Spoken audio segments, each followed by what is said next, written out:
Hello, everyone, and a big happy welcome to USA Global TV and Radio.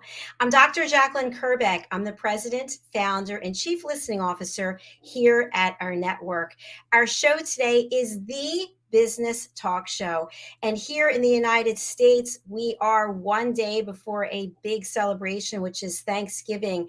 I want to give thanks to each and every one of you who are taking this journey with us to provide education, inspiration, and hope. And thank you to all of the entrepreneurs out there. You make this world the place that it is by your curiosity, your drive, your passion, and your determination. Our show today is episode number 114, and I'm so grateful beyond words to be able to share this stage with my dear friend and mentor, Mr. Al CINI. Let's welcome him to the program, and then we'll bring out our special guests. Hello, Al. Good to see you. Hey, Dr. JACALYN. It's always great seeing you, and happy Thanksgiving. Happy Thanksgiving to you, and thanks for putting up with me for 114 episodes. 114 episodes, and believe me, it's not a chore at all. It's a pleasure. Well, this show is so powerful because, as you know, the crux of this country is small entrepreneurs, people going out on their own, and people have been leaving the corporate world during the pandemic and saying, I've had enough, I did it. You've been out on your own for a long time. And we have people come and share information about how we can be successful as entrepreneurs and what it is we need to do. Today, we have two gentlemen joining us from the Middle East. And I have to say, it's exciting because they are team members already here at USA Global TV and Radio. They are on our men's show, a show for men, by men, about men called Wild at Heart.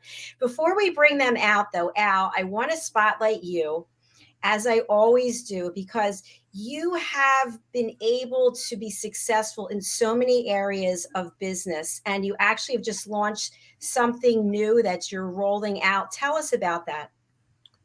Thank you for that opportunity, Dr. JACALYN. We, many of our watchers, viewers, and listeners will remember that one of the areas that I've concentrated in is something we've called a brand and culture alignment toolkit, which is about essentially connecting organizations with their purpose, with their reason for existing. And we do that by kind of a patented process we've created that is unusually effective. In fact, we found it so unusually effective. It works so quickly, and that's the amazing part of it, that we can take the core of it and condense it down to an experience, a team building experience that can change the trajectory of a team, the way it works, the way they perceive each other, the way they appreciate their work.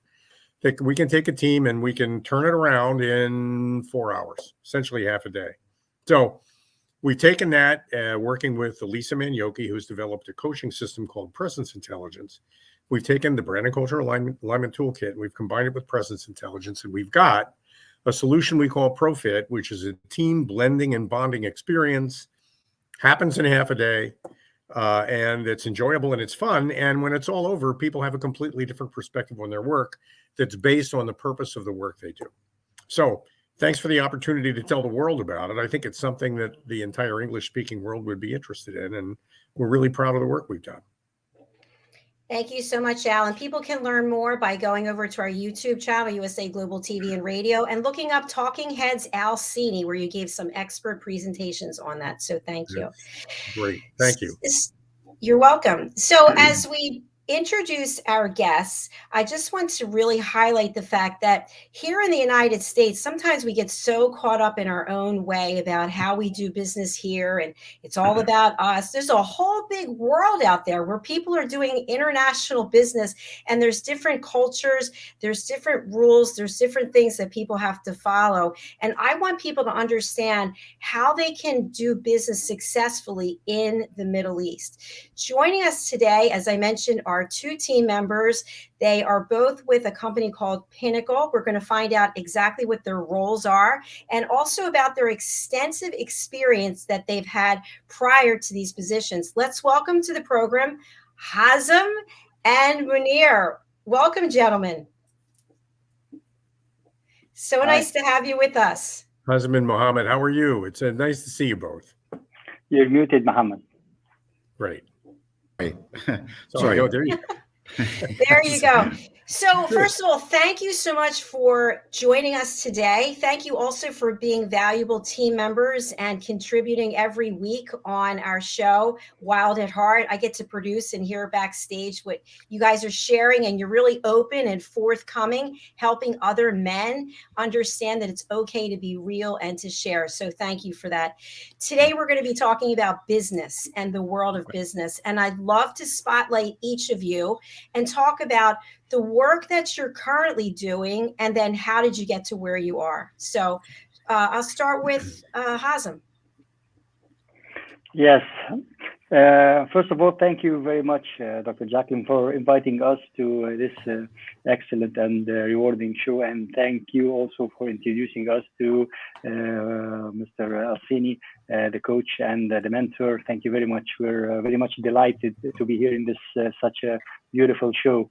My role is I work now as a managing director and a partner for Pinnacle Emirates. It's a branch or a subsidiary of Pinnacle-Ltd, and which is actually managed by the group managing director Munir, my friend and colleague since the university. And I'm gonna tell you briefly how we jointly, me and Munir, started doing such business and consulting and training business and expanding it to the Middle East. Now, my background, if you may allow me in 2 minutes or something, or what, Dr. JACALYN? Do I have a couple of minutes? Yes, please. Thank you very much. Actually, I have a master's degree since 2000 and a doctorate degree recently from Slaska University, and I do work as a business consultant and an assessor, certified trainer, and certified validator from EFQM, which is the European Foundation for Quality Management, which is based in Brussels. It's a non-for-profit organization which is the owner of the excellence model and have the global excellence awards in around the globe. They're called the Global Award of Excellence. I've been certified since 2007 and been doing assessment in national awards for Egypt and for United Arab Emirates and in Abu Dhabi and Dubai, and giving consulting for business excellence in the Middle East. Actually, I'm a certified innovation assessor,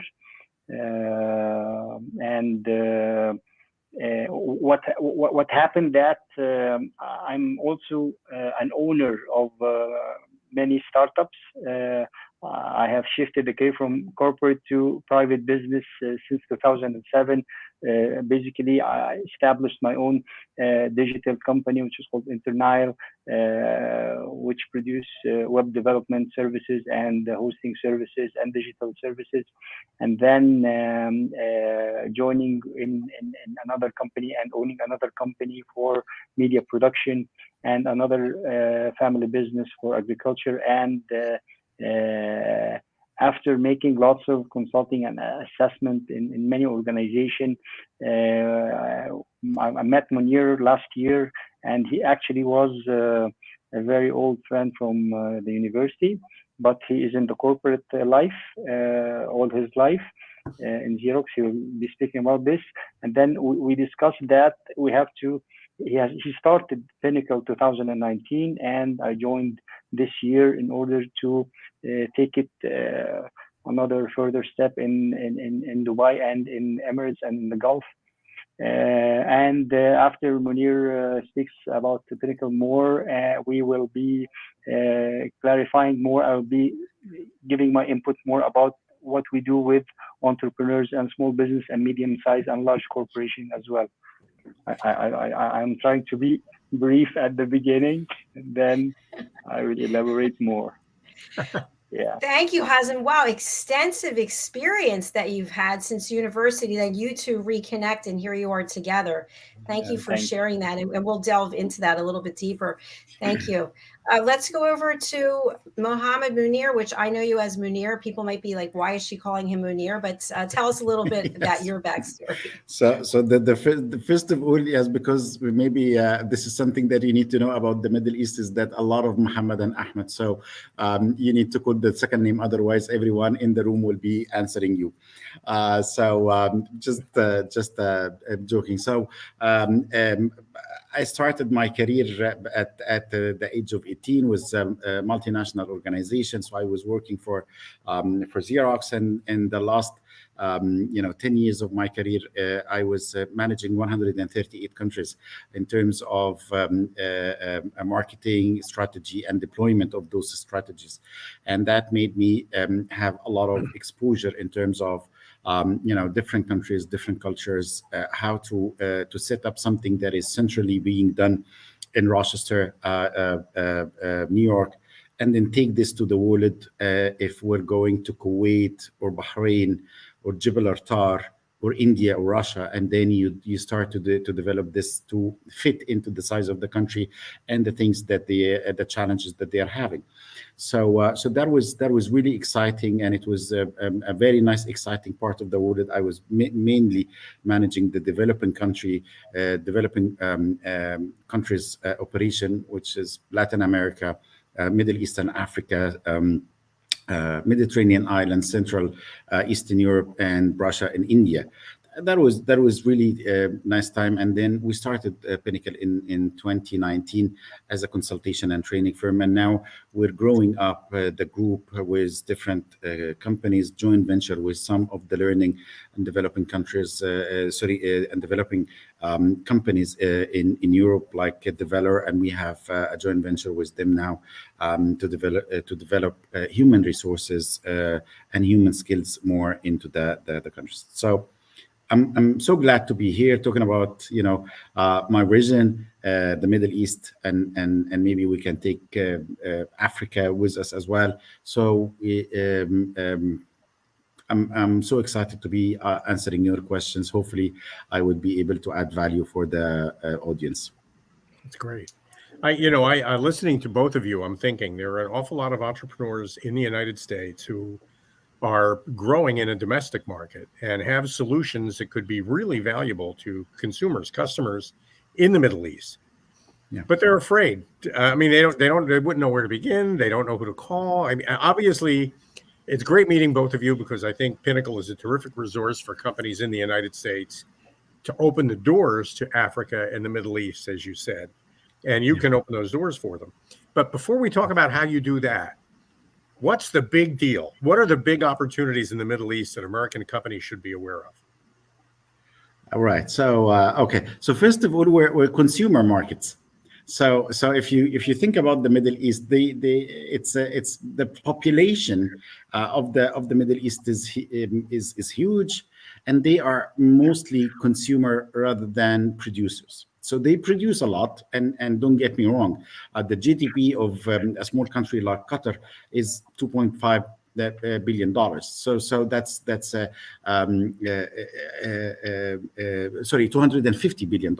So this is growing, and the GDP of Saudi Arabia, Emirates, and Egypt, and so on. It's absolutely a great GDP doing that. However, the consumer power is huge.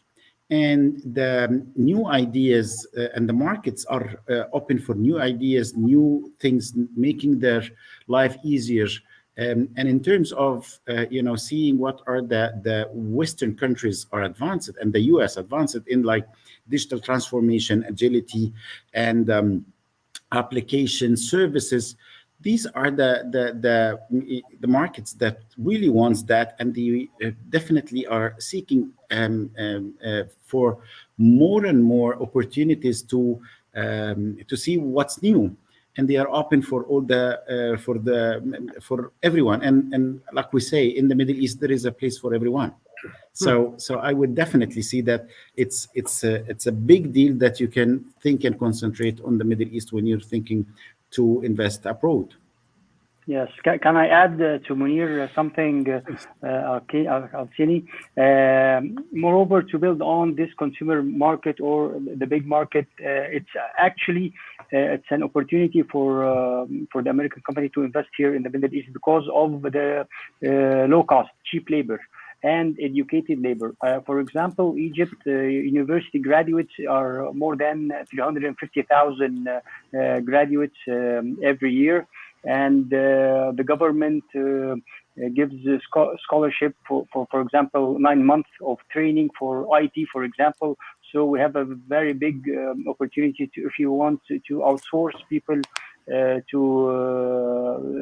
in our call centers or doing offshore even services like finance, bookkeeping, all this. So we have low cost of operation because of cheap labor. I don't want to give you numbers. For example, it will be shocking for you. It's maybe 25% from the cost if you're going to hire someone from America or from Europe, maybe less. And actually also the power and cost and electricity cost is much lower. Rental cost it's much lower. The tax rates are much lower than the United States and Europe. Here we're speaking about from 20 to 22%. I think in Europe and in the States it's more like a 40%. To correct me if I'm wrong. I've seen. Yeah. It is. So American companies then that are interested in doing business in the Middle East will find that there are consumers in the Middle East for their products. That was a point I think, Munir, that you made, which I think is great. If I'm building something, if I'm making something, I could offshore a lot of that production and maybe call center production. If I'm providing a service, I could offshore that to people in the Middle East who can do that work, skilled labor in the Middle East that's available. I think that sounds like a wonderful opportunity, but back to why people are scared of it. There are barriers to this. You're worried about, I mean, people might be worried about culture, the cultural differences. And the great thing about having you, both of you on the program as resources at Pinnacle, is that you can overcome those barriers for American companies, can't you?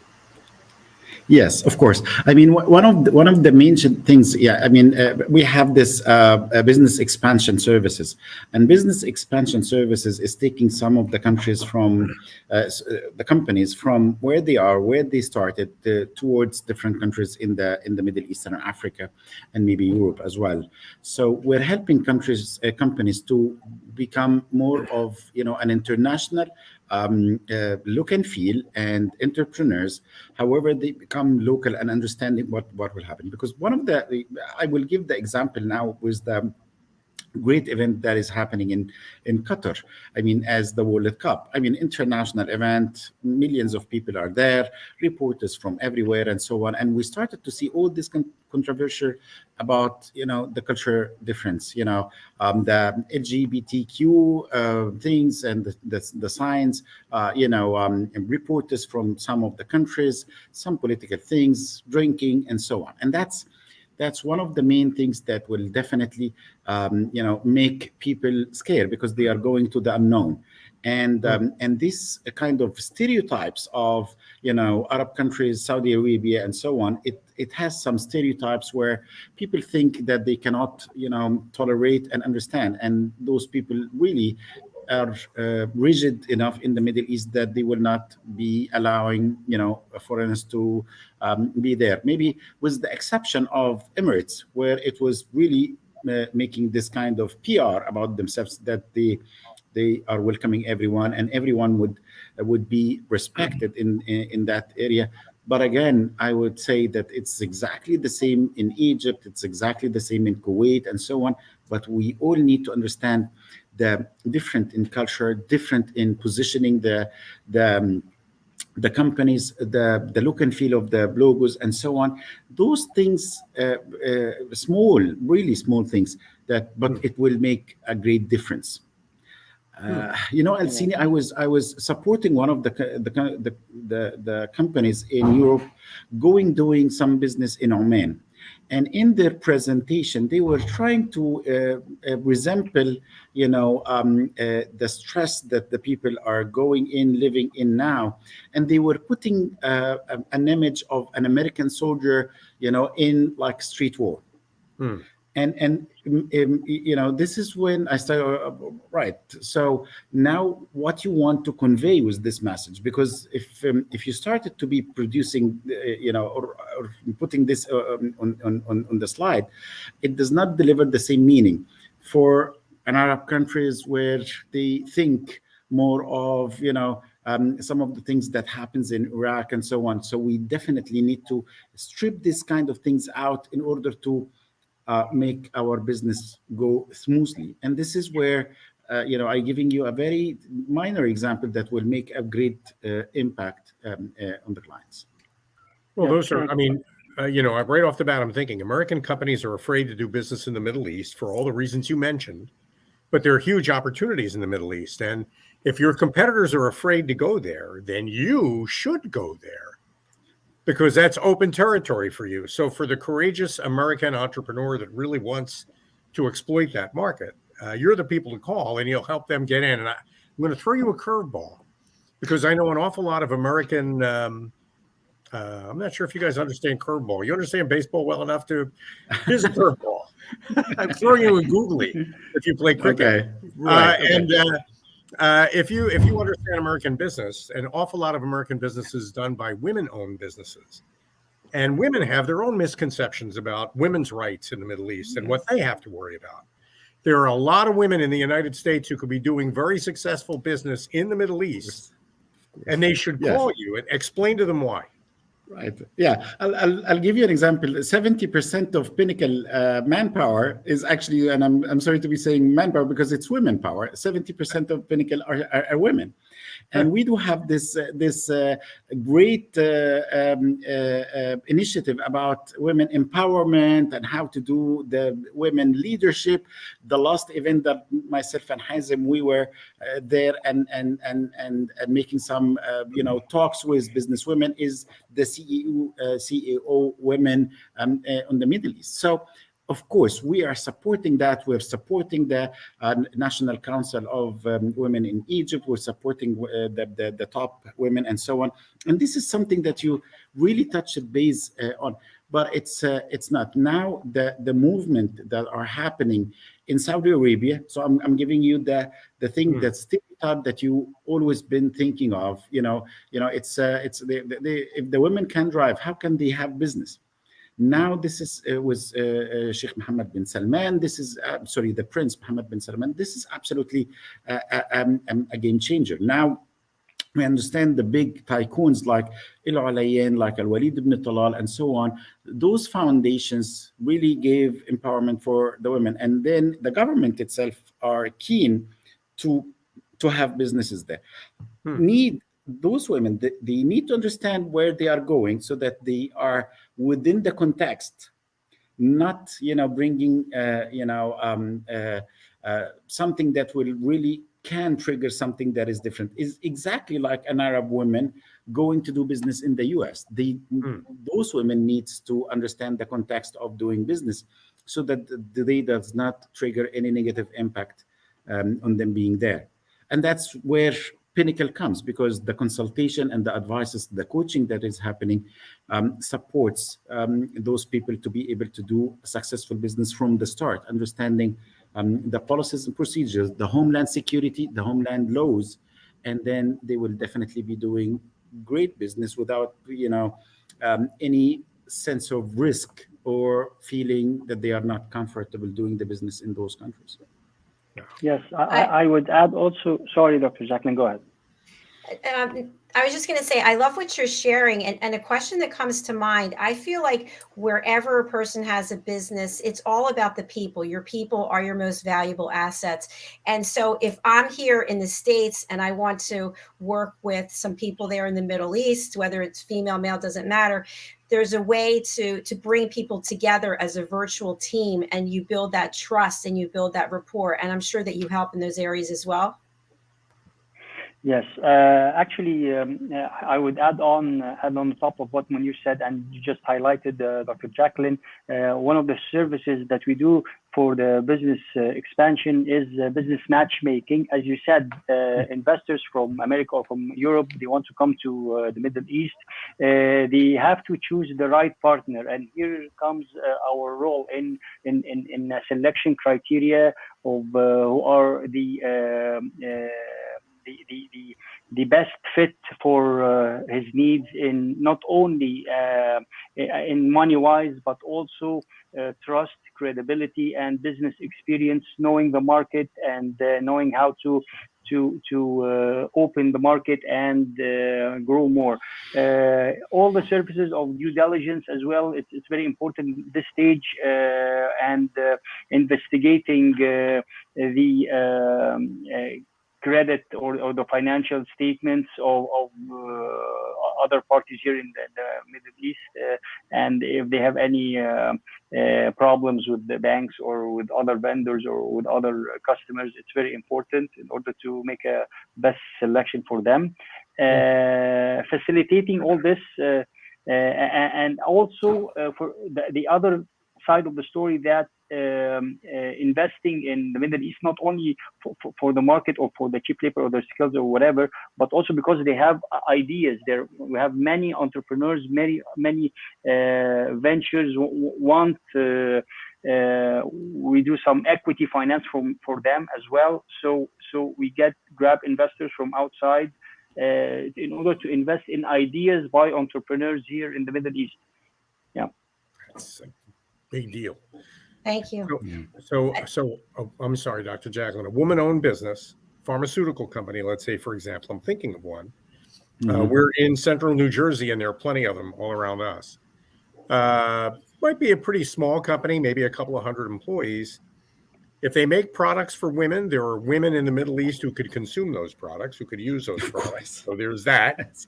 If they're welcomed as women business owners in the Middle East to open businesses there in the Middle East, and you'll help with that. And if they need a call center created, somebody to answer the phone if a customer has a question about their products, they could create that call center in the Middle East, and you could help with that. Of course, and this absolutely. Is and all this. I mean, it is all packed with what Hazem was saying. Dr. Hazem was saying. The man, or the good labor, educated, good accent, different languages, so French, Italian, Arabic, of course, and the Arabic in Egypt is the most understanding Arabic in the Middle East, because different slangs, but the Egyptian slang is the most understood. And the idea is that they are very young, ambitious people who wants to really deliver value for what they are doing. So of course this will definitely have a lot of opportunities if they just thought about the expansion of their business across the borders. That's great. And now, aside from cultural issues and language translation, which of course we talked about, and it's more than just understanding the literal meaning of the word. What does the word actually emotionally mean? Because if you're going to do business with people in the Middle East, you've got to respect them, and they have to feel that respect. So you got to be careful about how you present yourselves. You can help with that because you know where the sensitivities are. I think that's important. Yes.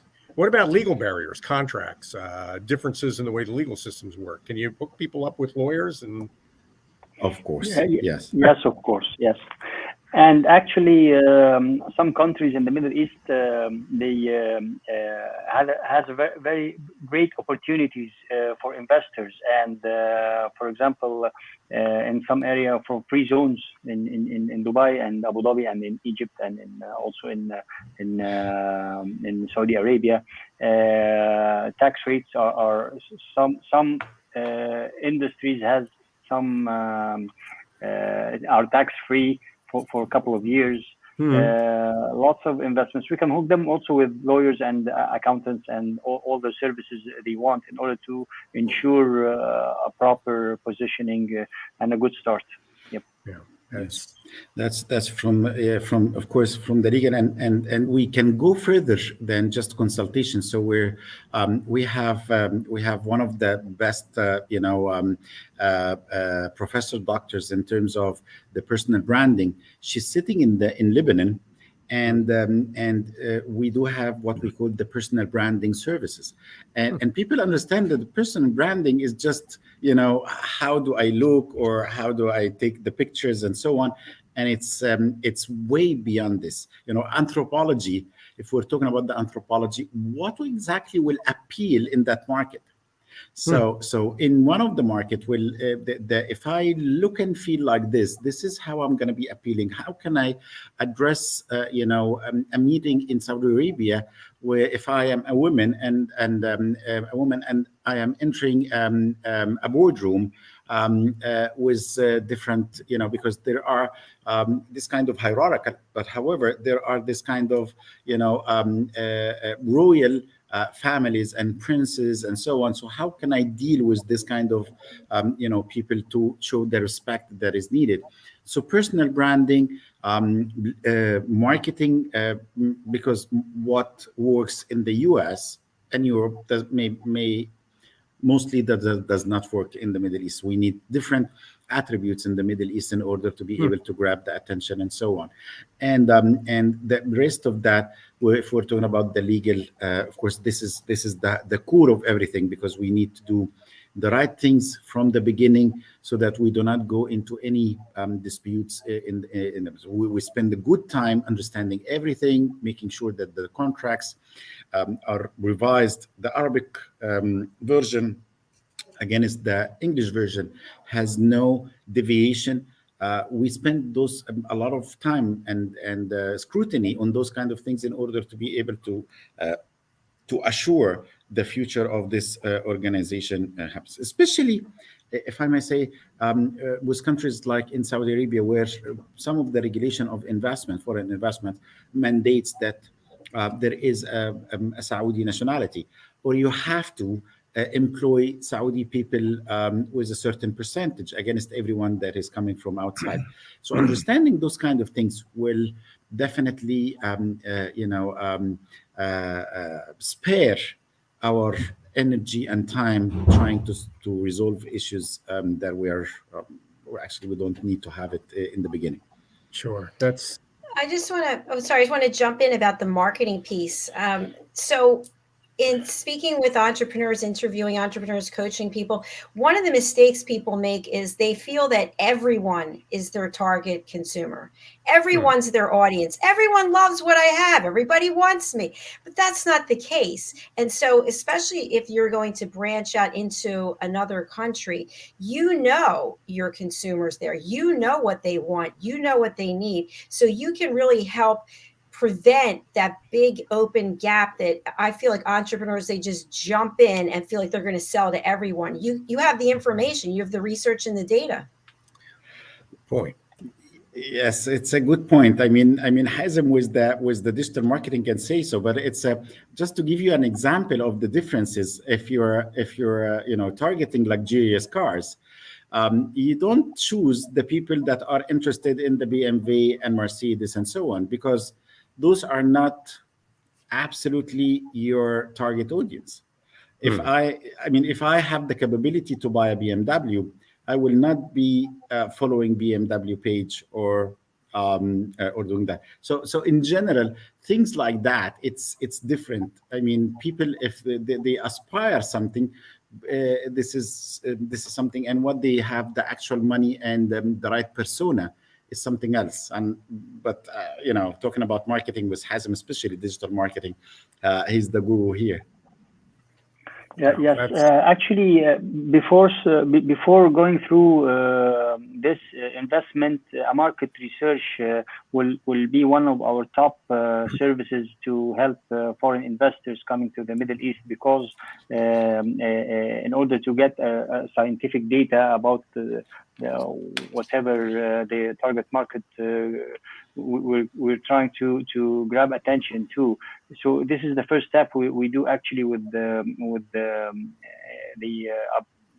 foreign investment in the Middle East, and then comes the marketing strategy and the marketing plan and all the digital marketing services on the top of it, and actually activations on the ground, marketing, the PR activities, whatever radio, television can be done, the message, all this components, as you know.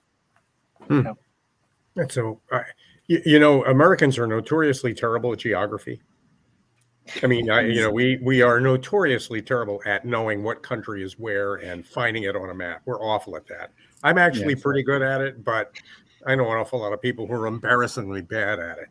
You mentioned a point, Munir, that I think is really important.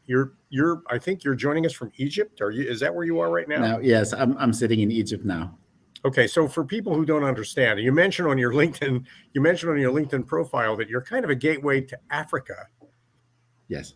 And I don't think anybody in America really thinks of Africa as an emerging market, and yet all the smart people know it is. So for the dumb people in the United States who aren't even exactly sure where Africa is, explain to them why you need to learn that. All right. So that's Africa is the heart of the world, and if you're talking about the natural resources reservation of the earth, now this is the natural reservation of the universe, and emerging market like Kenya, like Nigeria, those are, you know, areas where you would definitely find a lot of opportunities and business and money power as well. So yes, I mean, Africa is in the heart of the world, and the population, the natural resources, the not the cheap labor, the low cost labor, if I would say so, and purchasing power is absolutely great. So of course, I mean, there are this kind of, you know, countries where it is they are doing their marketing enough, like Saudi Arabia, like Emirates, but there are those kind of silent countries where, you know, they are not doing enough publicity about it. But if you go and you start doing business in Tanzania, for example, the sub-Saharan countries, South Africa and the sub-Saharan countries, wow, I mean, this is something that we really look at and make sure that we're existing. Yeah. Country like Sudan, for example, with a huge potential for agriculture. It's huge potential for agriculture. The soil is absolutely for excellent for growing all kind of fruits and vegetables, the organic products, because the nature of the soil and of course the River Nile. So lots of investment comes to Sudan, for example, for agriculture in specific, and also we have cattle in Kenya and in Sudan and most of the African countries. So poultry, yes, and animal raising is very important there as well.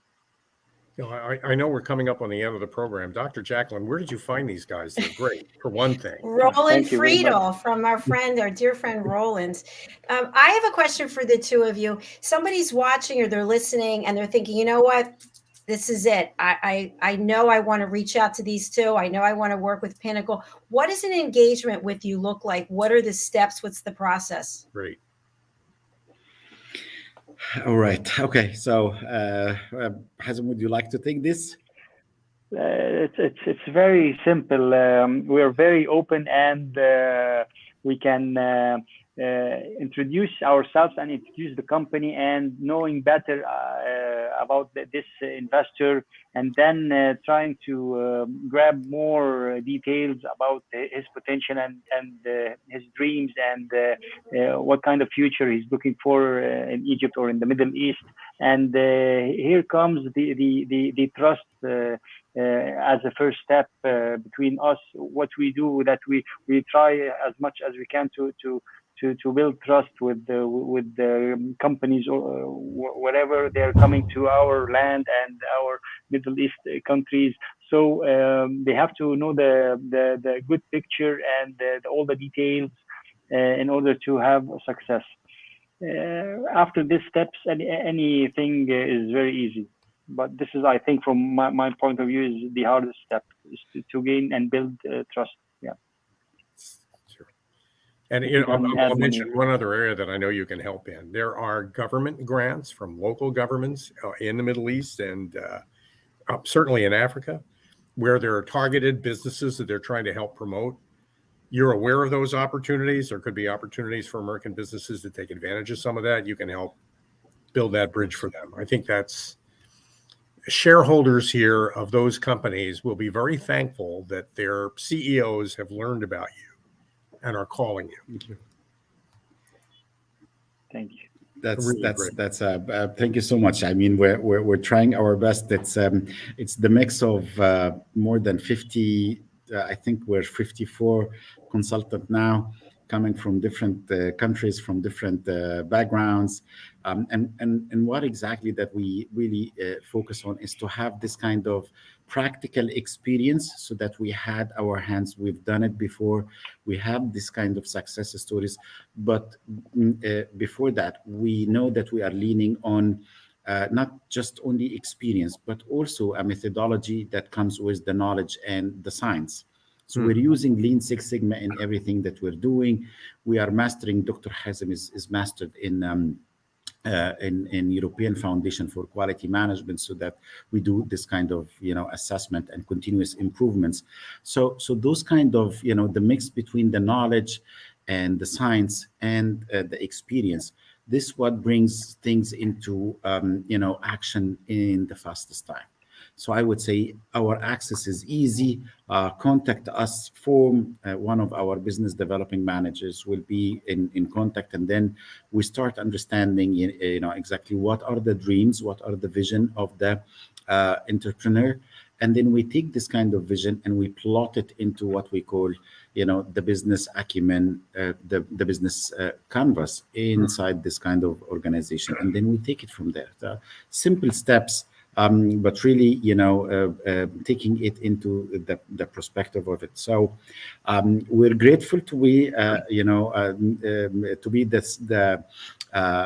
go-to, because we really enjoy what we do. We love it.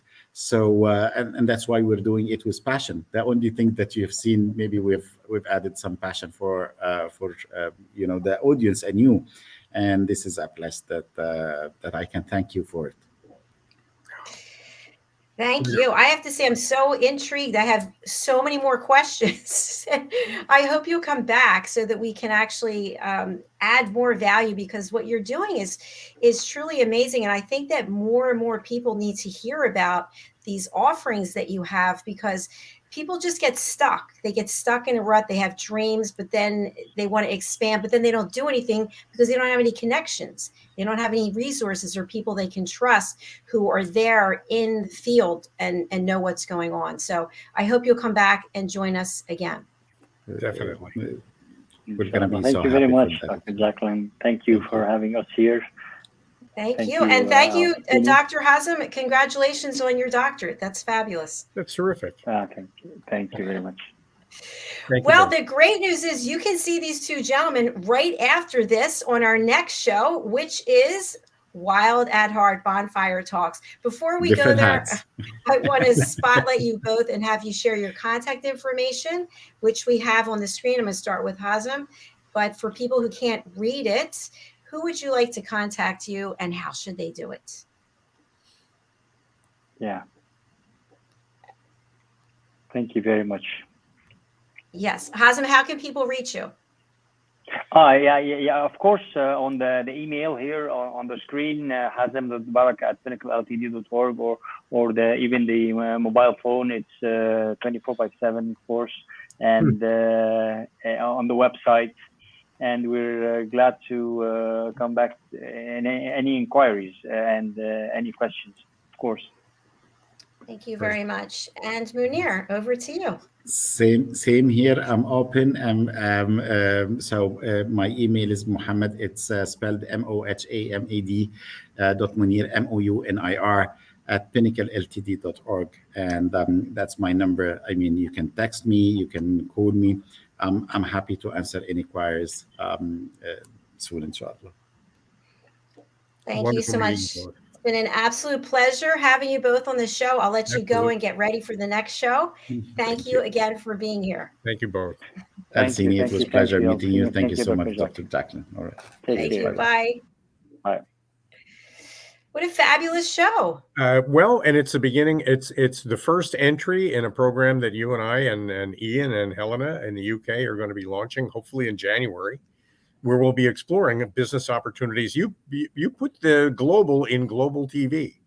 So that really is, I think there is a gigantic market for information related to doing business globally, the nuts and bolts of it, the details of it. And there are people like the people we had on the program today, Hazem and Munir, great people who can help make that happen for American companies, for European companies. What we want to do is no reason why you can't be doing business all over the world if you have a product people need. People are people all over the world. It's very true. And, Al, just one thing I want to add to that. I feel like prior to the pandemic, obviously people are doing business internationally, people are traveling, but there were a lot of barriers to information, barriers to connection, barriers to networking. And now we have the ability to literally reach our arms across the sea and connect with people who are interested in helping and partnering, like Hazem, like Munir, like Pinnacle. So I think that that's good news for an economy, a global economy that's in a lot of places in this world is in trouble. I completely agree with that. There's no reason why a small business has to stay small. If they have a solution that fits, there are markets outside the United States that want those solutions and have an appetite for those products and services. And there are great people like Munir and Hazem who can help get them hooked up. I think that's what a contribution. Absolutely. Mr. CINI, I'm going to leave it to you to close out today with some type of thoughts about Thanksgiving and anything you want to share with our audience. I'll give it a try. I will say this. Thanksgiving is in the United States a time of reflection, opportunity to remember what it is you're grateful for. I have so many things to be grateful for, not the least of which is meeting this wonderful lady on USA Global TV, Dr. JACALYN KERBECK. Very grateful for that. And then that's followed here and all over the world by Christmas, where we wish each other happy holidays and wish the best for each other. But for me, to my thinking, New Year 2023, it's not a wish. I don't wish you a happy new year. I set you off on a path to create a happy new year for yourself. And our job here at USA Global TV is to give you the information and introduce you to the people that you can use, that you can take advantage of in order to make a happy 2023 for yourself. It's a 2023 Happy New Year isn't a wish. It's a job. And I hope you'll all embrace it. And I'm looking forward to helping you all do that, working with Dr. JACALYN and other great people in the coming year. Thank you so much, Mr. CINI. And we have your contact information on the screen, but please do share for people who can't read it. Easy to reach. My email address is al.cini@getbcat, getbcat.com. I have a phone number for Profit, the team building experience, 212-480-3730. Call, send me an email. Let's get a conversation started. We just said it's Happy New Year's up to you. Team building experience could be a great way to kick off the new year. And I think we have a very innovative, I know we have a very effective solution for that called Profit. So reach out, let's talk. Thank you very much, Al. I appreciate it. And I'll see you again next week. I'll look forward to that, Doc. You take care. Have a great show coming up. Thank you. Bye for now. And thank you to each and every one of you. My ask is that you reach out to our team members, reach out to Al, reach out to Hazem, reach out to Munir. They're here providing their time, their expertise to help you. This is not mainstream media. This is live broadcasting with real people with real experience who want to help you. So I urge you to take action, get out of your comfort zone, do something different. Be curious about what else is out there for you. This is your opportunity. Wishing you a beautiful Thanksgiving wherever you are in the world. Thank you again for your support, and we'll be right back with our men's show. Stay with us. Bye for now. Thank you again, Hazem. Thank you, Munir, and thank you, Al.